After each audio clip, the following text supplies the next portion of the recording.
तो प्रभु का, परमात्मा का यह संसार है, श्री हरि का यह संसार है।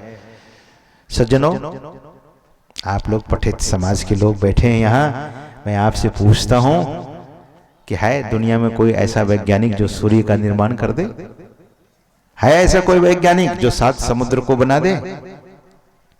है कोई ऐसा वैज्ञानिक जो पर्वत और पहाड़ को बना दे? नहीं। ईश्वर अगर कोई कुछ कर सकते हैं तो वो ईश्वर कर सकते हैं। और ईश्वर का ही दूसरा रूप संत सद्गुरु है। संत सद्गुरु कहते हैं तेरा कार सरे सारा, सत्संग कीजिए, तेरा कार सरे सारा। नरसिंह मेहता के आंगन में भगवान पहुंच गए नरसिंह मेहता का रूप लेकर के, और सामग्री ही सामग्री, दरवाजे पर गाड़ियों की ढेर लग गई, सामग्री ही सामग्री उतार रहे हैं लोग। और भगवान ने ये भी संकल्प किया, रसोइये भी बहुत बना लिए संकल्प से, और ऐसा भंडारा चला। अब ऐसा भंडारा बना, ऐसा तुरंत भंडारा बन गया, बहुत सारे व्यंजन बन गए। लोग खा करके जाकर के प्रशंसा करने लगे गांव में, बोले आज तो नरसिंह मेहता के यहाँ ऐसा भंडारा चल रहा है, हम लोगों को कभी ऐसा स्वाद नहीं आया था। अब जब श्री हरि ही लग गए हैं भंडारा में तो फिर स्वाद कैसा होगा? कल्पना कीजिए जरा सा, भगवान ही भंडारा करने में जुट गए हैं। अब गांव में जाकर कुछ लोगों ने कहा कि अरे आज ऐसा भंडारा खाया, इतना व्यंजन खाया, इतनी वैरायटी खाई। कुछ लोगों ने कहा कि थोड़ी देर पहले तो कोई वैरायटी ही नहीं थी, वहां कोई इतना व्यंजन ही नहीं था, और आप लोग कैसे बोल रहे? बोले जाओ जाओ, आज भंडारा जबरदस्त हो गया, खुला भंडारा गए बिका, बिन चिट्ठी बिन नाम। आज ऐसा भंडारा हो गया नरसिंह मेहता के यहाँ, जहां श्रीहरि पहुंच गए हैं, खुला भंडारा हो गया नरसिंह मेहता के ओर से, यानी भगवान की ओर से खबर फिर से भेज दी गई, अरे आ जाओ, जो व्यंजन फिर से नहीं खाए फिर आकर के छक लो, फिर भंडारा पालो। ऐसा रहा भंडारा। गरीबदास जी महाराज कहते हैं खुला भंडारा गैब का, बिन चिट्ठी बिन नाव। इधर सत्संग पूरा हो गया। नरसिंह मेहता जी सत्संग में बैठे रहे थे। सत्संग पूरा हुआ, जैसे सत्संग पूरा हुआ याद आ गई, सामग्री घट गई थी, चर्चा चले तो थे, लेकिन सत्संग में हम बैठ गए। उधर तो प्रतिष्ठा में पट्टा लग गया होगा, क्या करें, किस मुंह से घर जाएं? लेकिन घर तो जाना पड़ेगा ना। सत्संग से घर गए, घर अब सोचिए, अब तो दुकान बंद हो गई होगी ना। घर जब गए तो आज जैसे ही, वैसे तो वहां उनका अभाव नहीं था, भगवान ही नरसिंह रूप बने हुए थे, लेकिन जैसे ही नरसिंह मेहता वहां पहुंचे भगवान गायब हो गए। पत्नी भंडारा वगैरह करके आज अपने पति के चरण की पूजा कर रही है। कितना सामग्री लेकर के आए थे आप। आज तो ऐसा भंडारा हुआ, नरसिंह मेहता कुछ बोल नहीं रहे हैं, लाज से काठ बने हुए बोल नहीं रहे हैं। लेकिन जब देखा यहां इतनी सामग्री है, हुआ कैसे? तो बैठे थे सत्संग में, सदगुरु महाराज की वाणी को चरितार्थ, गुरु महाराज की वाणी चरितार्थ होती है बहुत सत्संगियों के जीवन में। नरसिंह मेहता हकीकत बता दिए। अपनी पत्नी से बोले कि मैं तो देवी सत्संग में बैठा था, अभी अभी आया हूं, मैं सामग्री नहीं लाया था। नहीं नहीं, आप ही तो आए थे, आप ही की तरफ आप ही तो पगड़ी पहने हुए थे, आपका सारा वेश। बोले नहीं, मैं तो आया नहीं, मैं तो सत्संग में था।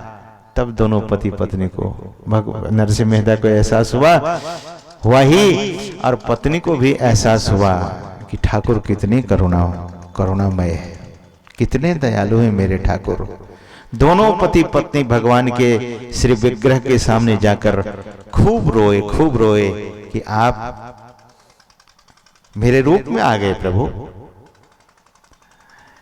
नरसिंह मेहता की पत्नी अपने श्री हरि ठाकुर से, अपने इष्ट देव से कह रही हैं कि मेरे पति बन करके आप आए, मेरी लाज बचा ली आपने। और इतनी बड़ी प्रतिष्ठा दी कि आज भंडारा की चर्चा भरपूर है।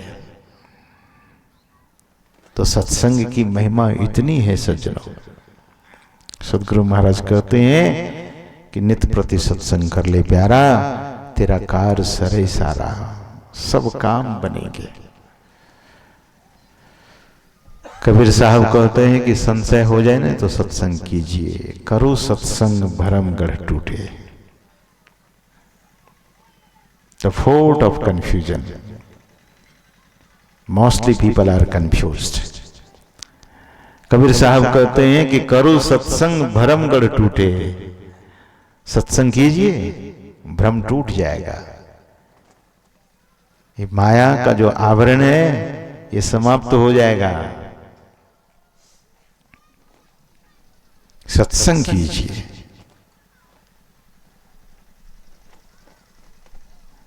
कबीर साहब कहते हैं कि सत्संग करेंगे तो पाप की गगरी फूट जाएगी, भ्रम समाप्त हो जाएगा। महापुरुषों ने कहा कि जीवन में सत्संग को महत्व दे दीजिए। अक्सर मैं निवेदन किया करता हूं कि जिन्होंने अपने जीवन में सत्संग का महत्व दिया उस व्यक्ति का महत्व हो गया। जो व्यक्ति अपने जीवन में सत्संग का महत्व नहीं देता है उनका भी महत्व नहीं रह जाता। महत्व किसका देना चाहिए? We must give the importance of the satsang, the holy association. जरूर महत्व देना चाहिए और करना चाहिए। वेद भगवान तभी तो कहते हैं, वेद भगवान एक शब्द का, वेद भगवान के इस ऋचा में, मंत्र में क्या है? भगवान कहते हैं, वेद भगवान कहते हैं, युञ्जानः प्रथमं मनस्तत्वाय सविता धियम अग्निर्ज्योतिर्निचय पृथिव्याध्यावरत। वेद भगवान क्या कर रहे हैं? ध्यान दीजिए। इस मंत्र को न जाने कितनी बार सुने होंगे, कितनी बार पाठ हुआ होता है।